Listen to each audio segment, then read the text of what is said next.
എണ്ണിക്കൊണ്ടിരിക്കുന്നുള്ളൂ. ഞാൻ പോയിട്ടില്ല, സ്റ്റേഷനിൽ പോയിട്ടില്ല. അപ്പം അതിന് ശേഷം പറയാം. അതായിരിക്കും മികച്ച ലീഡായി 9,700 വോട്ടുകളുടെ ലീഡായിട്ടുണ്ട് ഇതുവരെ.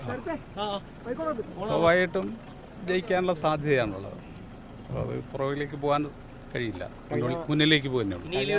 ആലപ്പുഴ പോലെ ഇത്തവണ LDFന്റെ ഏക പ്രതീക്ഷയായിട്ടാണ് ആലപ്പുഴ മാറുന്നത്. അങ്ങനെ പറയാറായിട്ടില്ല. ഇപ്പോൾ 2ാം റൗണ്ടൊക്കെ കഴിഞ്ഞിട്ടല്ലേ ഉള്ളൂ. ഇനിയും ലക്ഷക്കണക്കിന് വോട്ട് എണ്ണാനുണ്ട്. അതിൻ്റെ റിസൾട്ട് നമുക്കിപ്പോൾ പ്രവചിക്കാൻ കഴിയില്ല. ഇമ്പ്രൂവ്മെൻ്റ് ഒരു പക്ഷേ ഉണ്ടല്ലോ. NDA പിന്നെ നാഷണൽ ലെവലിൽ പുറകിലാണെന്നാണ് പറയുന്നത്. കേരളത്തിൽ NDA ഇപ്പോൾ 2 റൗണ്ട് കഴിഞ്ഞപ്പോൾ കുറച്ച് മുന്നിലാണ്. കേരളത്തിലൊരു ഭരണവിരുദ്ധ വികാരമുണ്ടെന്ന് പറയാൻ കഴിയുമോ? ഭരണവിരുദ്ധ വികാരം ഉണ്ടെന്ന് പറയാൻ കഴിയില്ല.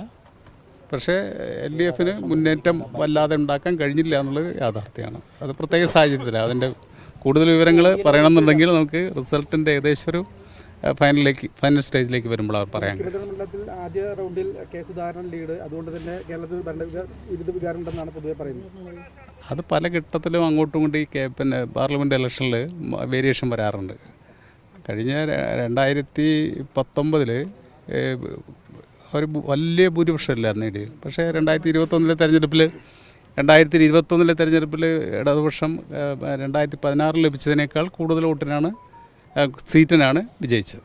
LDF ക്യാമ്പ് പ്രതീക്ഷ പോലെയാണോ ഇപ്പോഴത്തെ ലീഡ് മുന്നോട്ട് പോകുന്നത്? പ്രതീക്ഷ പോലെ അല്ല പോകുന്നത്. ഇപ്പം നിലവിലുള്ള ഈ ലീഡ് ഇതുപോലെ തന്നെ തുടർന്ന് നല്ലൊരു ലീഡിലേക്ക് പോകുന്ന തന്നെയല്ലേ പ്രതീക്ഷിക്കാവുന്നത്?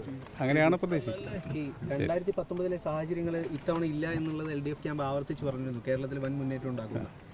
അപ്പോൾ ഈ രാഹുൽ എഫക്ട്, ശബരിമല, അതുപോലെ 2019 സാധനങ്ങളൊന്നും ഈ വർഷമില്ല. പിന്നീട് പോയത് ഈ ഭരണവിരുദ്ധ വികാരം തന്നെയാണോ കാരണം? അങ്ങനെയാണെന്ന് പറയാൻ കഴിയില്ല.